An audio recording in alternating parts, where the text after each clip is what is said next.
Montana Territory, 1879. The snow had barely melted off the high ridges when Adeline Dorsey ran. She ran from the clapboard house with the crooked porch, from the man who called himself her stepfather but treated her like something to break. She ran with nothing but a canvas satchel slung over her back, her mother's worn Bible inside, and the bruises still fading on her arms. Her boots were cracked, the soles thin, but she did not stop. Not until the horizon dipped and the land opened wide into golden pasture, and she could breathe again. She was 20, and she had no plan, just the promise she had whispered to herself 100 times. I will get out. She had not expected to find him. Quinlan West had been riding fence line on his modest cattle spread east of Judith Gap when he spotted her. A girl, no, a woman stumbling across his north field like she might fall apart at any minute. Her dress was torn at the hem, her hair a wind-blown mess, but her eyes were sharp. Frightened, but not broken. He pulled his horse to a stop, dismounted slow. Miss? You all right? She flinched, backing up a step. Her fingers clenched around the strap of her satchel. I ain't gonna hurt you, Quinlan said, keeping his voice low. You lost? Adeline's jaw worked. Her lips were cracked from wind. No, you look like you are. I just need to keep walking. Anywhere in particular? She hesitated, then shook her head. He studied her, the way her shoulders curled like she was bracing for a blow. Something twisted in his gut. He had seen enough in his 28 years to know what that meant. His voice roughened. You got a name? She eyed him a long moment before answering. Adeline Dorsey. He nodded. Quinlan West. She glanced at the horse behind him, then the rolling pasture. Is that your land? Most of it, yes. Adeline's fingers trembled where they gripped her satchel. I just need a place to rest. One night. I will not cause trouble. You hungry? He asked. Her lips parted, but she did not answer. Just nodded once. Quinlan tilted his head toward his horse. Come on. I will see you fed. You can sleep in the bunkhouse, if that suits. She blinked, like she had not expected kindness. Why? He shrugged. Seems like the right thing to do. She followed. The bunkhouse was clean, if plain: one cot, one stove, a basin. She sat at the edge of the bed while Quinlan brought in a plate of beans and cornbread from the main house. You got family nearby? He asked. No, someone I should send word to? She shook her head. They would not want to hear from me. He did not ask more after that. Just left her to rest, told her there was a bucket of warm water by the door and a clean blanket on the cot. That night, Adeline lay curled beneath the quilt, staring at the ceiling. The wind outside howled over the high grass. Her ribs ached not from new bruises, but old ones. Her heart beat hard against her chest. She had made it out. And he had not asked her to explain herself.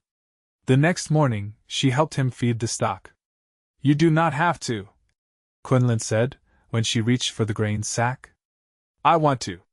He watched her, the way her hands moved with quiet purpose. She was not afraid of work. She had the way of someone used to doing too much with too little. A few days passed like that. She stayed in the bunkhouse. Ate meals on the porch. She never spoke of where she had come from, and Quinlan never pressed. But he noticed the way she flinched at sharp noises, how she kept her back to walls, how she slept with her satchel under her pillow. One morning, as he handed her a cup of coffee, she asked, Why are you being kind to me? He looked at her, sunlight catching in her hair. Because someone should have been, a long time ago. Her eyes shone, but she said nothing. On the 5th day, a rider came. Quinlan met him at the gate, a heavy-set man with a red face and a sneer. I am looking for a girl. Slim thing, dark hair, the man said. Name's Adeline. Quinlan's jaw set. She is not here.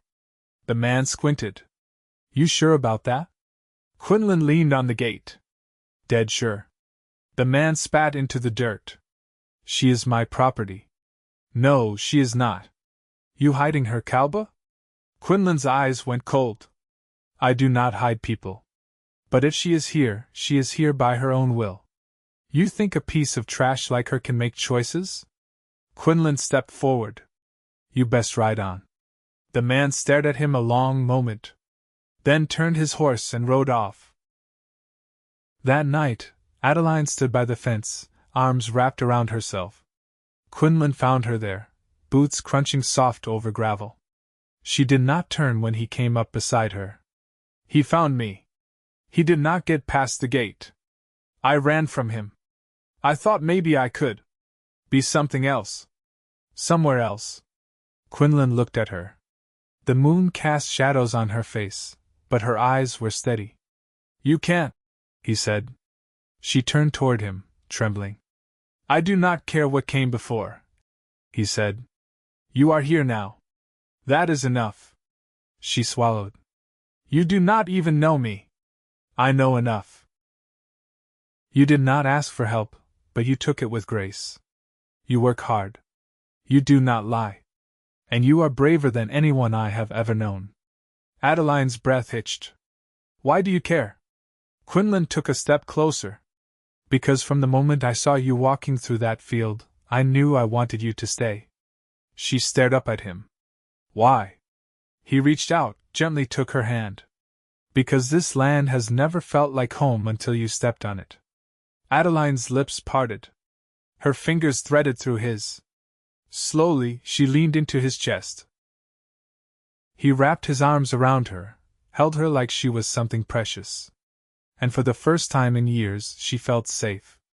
I do not have a name anymore, she whispered. He took it from me.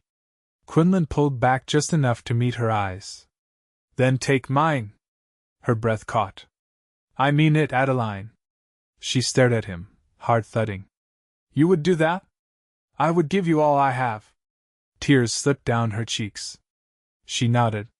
He kissed her forehead, slow and soft. And under the Montana sky, she took her first full breath in years. The spring thaw brought green to the valley floor, and with it, a rhythm. Adeline rose before the sun, her hair tied back, apron dusted with flour by first light. She had taken to the kitchen in the main house like she'd always belonged there, not because she was told to, but because it gave her quiet purpose. Quinlan left her to it, only stepping in when she needed extra hands to haul water or lift sacks too heavy for one. One morning, she set a bowl of buttermilk biscuits on the table and wiped her hands on her apron. You've got fence posts leaning south of the hay field, she said, not looking up. Quinlan reached for a biscuit, then paused. You been walking the line? Only the part near the creek. Saw a few boards down too. He leaned back in his chair, surprised. Most folks wouldn't notice that unless they were looking. I notice things. I see that. She poured coffee into his tin cup, the steam curling upward. You don't have to do all the repairs alone. I've always done them alone.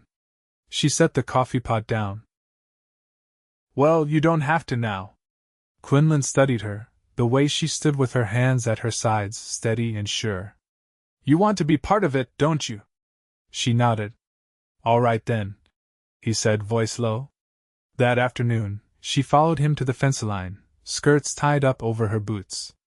He handed her a hammer without a word, and together they worked in the quiet, the wind brushing through the cottonwoods. By the time the sun dipped low, a warm exhaustion settled in. She leaned against the fence, brushing a strand of hair from her brow. My mother used to grow tomatoes, she said. She had a little patch behind the house. Said they tasted sweeter when you picked them barefoot. Quinlan rested a forearm on the post beside her. You want a garden here? She looked up at him. Would that be all right?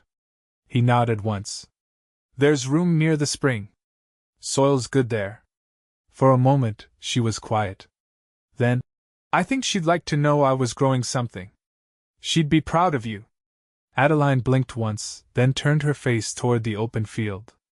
The next week, she marked the earth with string and stakes, dug rows with her own hands. Quinlan tilled when the soil proved too hard, but the rest she did herself, kneeling in the dirt, sleeves rolled up. By May, green sprouts curled from the ground. One evening, she stood at the window of the kitchen, arms folded across her middle, watching the garden under the fading light. Quinlan stepped in, dust from the trail still on his shirt. "Rode into town today," he said, setting a small cloth parcel on the table. She turned, brow lifted. "Pick these up," he said, unwrapping the parcel to reveal 2 enamel mugs, white with blue rims.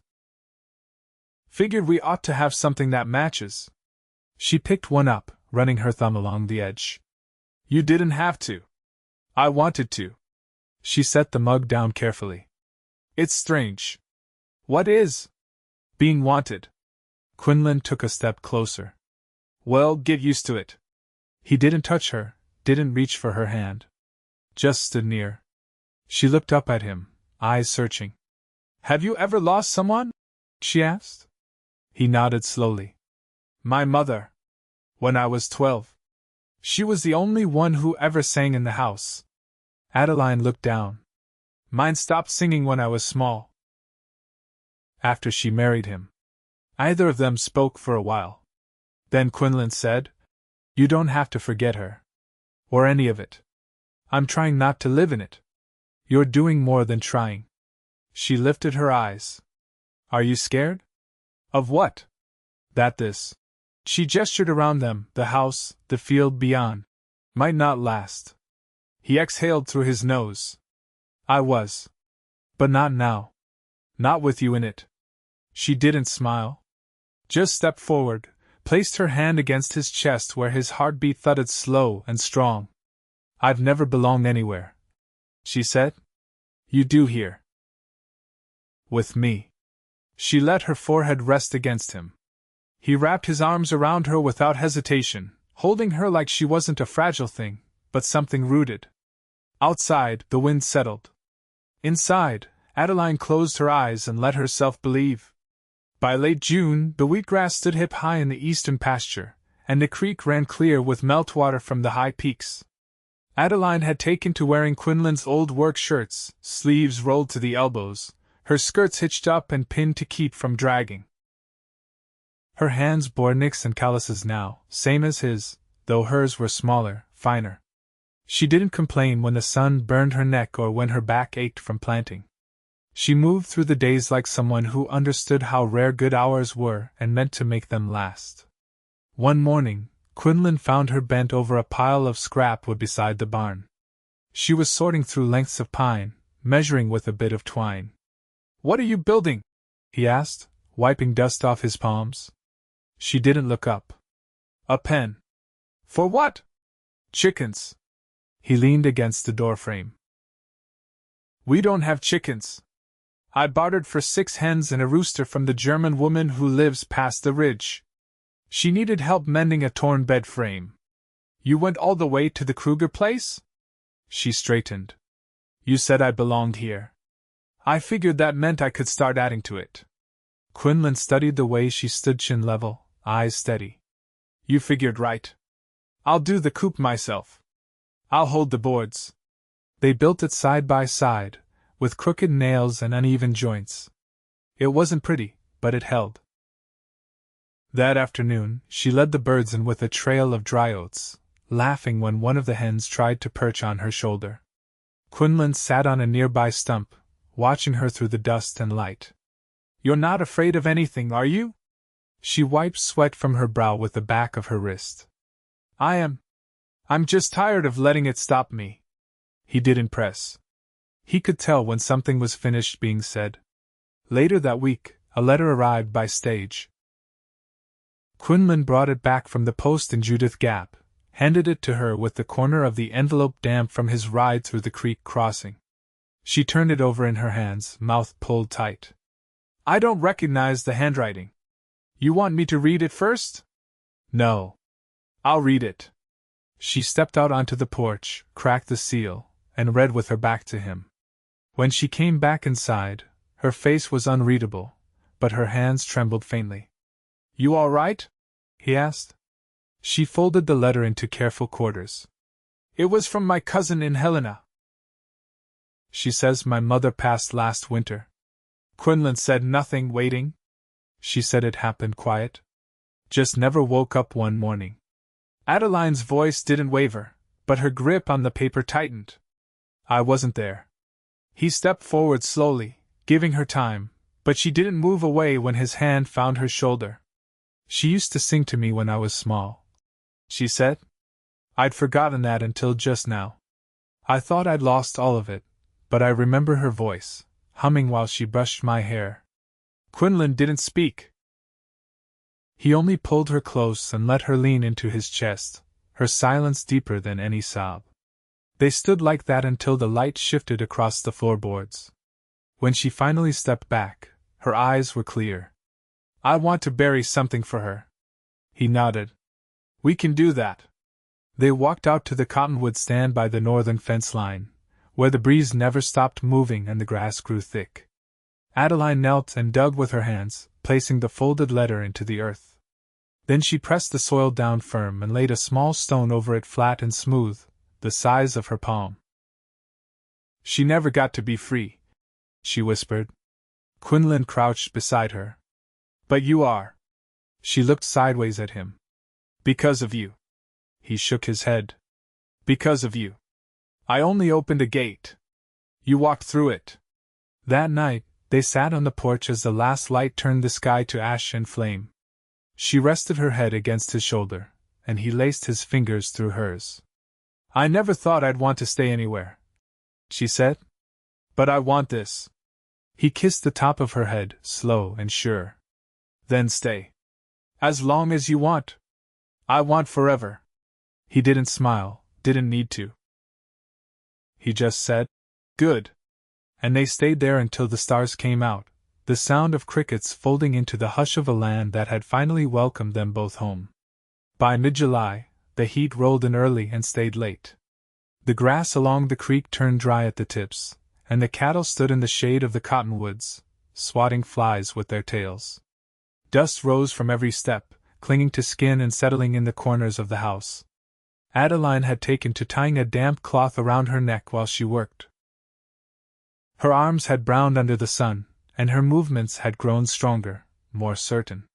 She no longer paused before entering the barn or hesitated when speaking to the ranch hands who came through now and then to help with branding.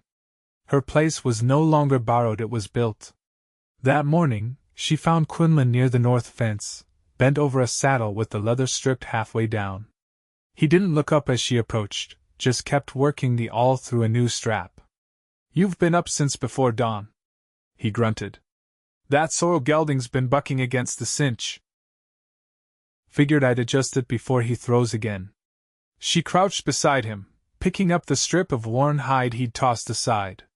You ever think about getting more hands? For the long haul? He paused, glanced at her. You think I'm stretched thin? I think you're doing 3 men's work, and I've seen the ledger. There's room in the margin.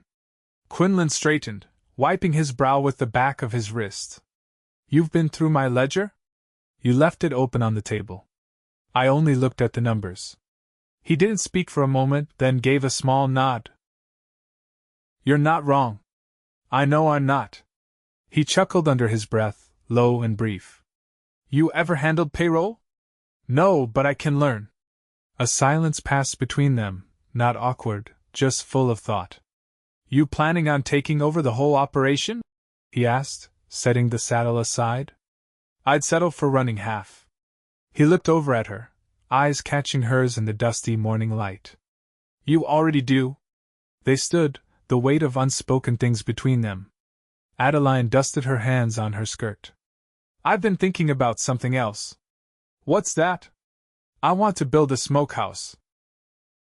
Off the back of the springhouse, where it stays cool even in August. If we cure our own meat, we won't have to trade for so much come winter. Quinlan nodded slowly. That's a good idea. I need help cutting stone. You'll have it. The conversation drifted into quiet again, the air thick with heat and promise. She reached for the awl and slid it into the saddlebag, her fingers brushing his as she did. Neither pulled away. By the time the sun hit its peak, they sat beneath a stand of alder trees, sharing a tin of blackberries Adeline had picked from the far side of the creek. Her hands were stained purple at the fingertips, and she licked the juice from them absent-mindedly. "You ever think about children?" she asked, not looking at him. He blinked, taken off guard. "Sometimes. I do." He turned toward her, the shade shifting across his face. "You ever want them?" "I think I do. Not right now. But someday." She looked up. "With the right man." Quinlan's voice was quiet. "And do you think you found him?" She didn't answer at first. Just reached into the tin, pulled out the last berry, and placed it in his hand. "I think I stopped running the day I saw your gate." He held the berry between his fingers for a long moment before eating it. That evening, she took the scissors to her hair, cutting it to her shoulders. She stood by the wash basin afterward, fingers grazing the new line of her neck. Quinlan stepped into the doorway, pausing. "You look different." "I feel different," she said, not turning. "Better?" She finally met his gaze in the mirror. "Free." He crossed the room slowly, stopping behind her. His hands didn't move to touch her, but his presence filled the space like he belonged there. She turned to face him, bare feet on the wooden floor, hair curling slightly at the ends. "I want to marry you," he said. Her breath caught, barely a sound. "Not out of pity. Not out of duty. Because I want to wake up next to you, and work beside you, and grow old watching your hands in the dirt, and your thoughts on the wind." Adeline didn't speak. She stepped forward, took his hands in hers, and pressed her forehead to his. "I want that too." No more words were needed. The promise was already made. It had been, quietly, in the way they'd built a fence together, planted rows in silence, and buried a letter beneath a tree. They stood there until the light slipped from the window, and the warmth of the room held them close. The wedding took place under the alder trees, in the long shade of late summer. There were no pews, no flowers, no preacher in a collar, just a neighbor woman from over the ridge who'd married folks before, and a handful of hands who'd rode in that morning to help string wire and stayed when they heard what was happening. Adeline wore a pale blue dress she'd sewn from old calico, and Quinlan had shaved for the first time in weeks, his jaw raw but clean. They stood facing one another with dust on their boots and sun on their shoulders, and when the woman asked if they came of their own will, Adeline said yes without hesitation. She didn't cry, not then. Not even when Quinlan cupped her face and kissed her with both hands steady on her cheeks. She waited until after, when the others had gone back to their tasks, and the quiet had returned and they were walking the fence line, hand in hand. Then she stopped, turned toward him, and let the tears fall. Quinlan brushed them away without asking why. He already knew. By the time the leaves along the creek turned gold, the smokehouse was finished, and the first hams hung inside. The hens pecked through the frost-kissed grass, and the garden had gone to seed, its last tomatoes ripening soft and sweet in the sun-warmed kitchen. Adeline started keeping a book near the hearth, where she wrote down what they'd planted, what they'd cured, what trades they'd made. "So we don't forget," she told him one evening, ink smudging the side of her hand. "So we know how far we've come." Quinlan added a page for the cattle birth dates, coat markings, weight come branding time. He wasn't much for writing, but he liked the way her handwriting looked next to his, the way their lives sat side by side in black ink. In November, a telegram came from Helena. Adeline's cousin had moved east, taking her younger siblings with her. She'd sold the house. "It's gone," Adeline said, setting the folded paper aside. "There's nothing left to tie me there. You want to go see it?" Quinlan asked. She shook her head. "I already said goodbye."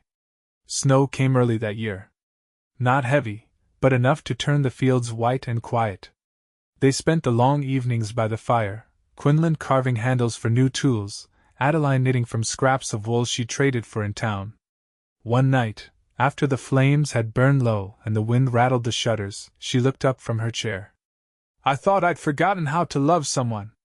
Quinlan didn't speak right away. He set his carving down and met her eyes across the room. "You didn't forget. You just didn't have a place to put it."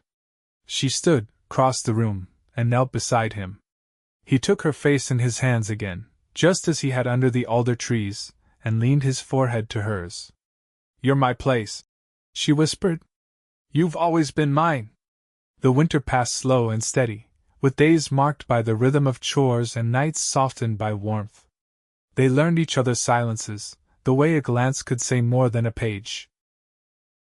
Adeline found herself laughing more often, not because things were easy, they weren't, but because she'd stopped shielding herself from joy. In the spring, she planted sunflowers along the fence line. Quinlan said nothing, just watched her pressing seeds into the soil with careful fingers. When they bloomed, tall and gold against the blue sky, he built a bench just beyond them. They sat there most evenings, her hand resting on his thigh, their boots laced with dust, and their hearts quiet. That August, Adeline woke early, a pale ache in her belly she hadn't felt before. She sat on the porch, wrapped in Quinlan's wool coat, watching the sunrise. When he came out and saw her sitting there, he knew before she said a word. "You sure?" he asked, crouching beside her. She nodded. "I'm late. And I just feel it." He didn't grin or exclaim. He only let out a long breath, wrapped his arms around her, and held her until the sun cleared the horizon. The months that followed were slow and careful. Quinlan built a cradle from pine, carving the rails smooth with the same knife he used for everything else. Adeline sewed a quilt from old clothes and lined it with cotton she traded for the previous summer. They didn't speak much about what might come. They prepared, they hoped, they moved forward. In early May, under a sky thick with clouds and the scent of damp earth, their daughter was born. She came into the world with a strong cry and a full head of dark hair. Adeline held her to her chest, sweat cooling on her brow, and whispered her name only once, soft as a prayer. Quinlan stood nearby, one hand braced on the doorframe, his other covering his mouth. When Adeline looked up and met his eyes, he came to her side and pressed his lips to her temple. "She's all right," Adeline whispered. "She's perfect." They named her Clara, after no one in particular, just a name that felt like light. By the time the sunflowers bloomed again, Clara was strong enough to hold her head up. Adeline sat on the bench with her in her lap, Quinlan beside her, his arm draped behind them both. A hawk circled overhead. The breeze carried the scent of wild sage. Down by the creek, the cottonwoods whispered against the sky. Adeline leaned into Quinlan's shoulder, the weight of her child warm against her, and the hush of the land all around. "I never thought I'd have a life like this," she said, voice low. "You built it. I didn't do it alone." "No," he agreed. "You didn't." She turned her head, kissed the hollow of his throat, and let her eyes drift closed. They stayed there as the sun sank, the three of them wrapped in the long golden light of a world that had once been cruel and distant, and now belonged to them. And it always would.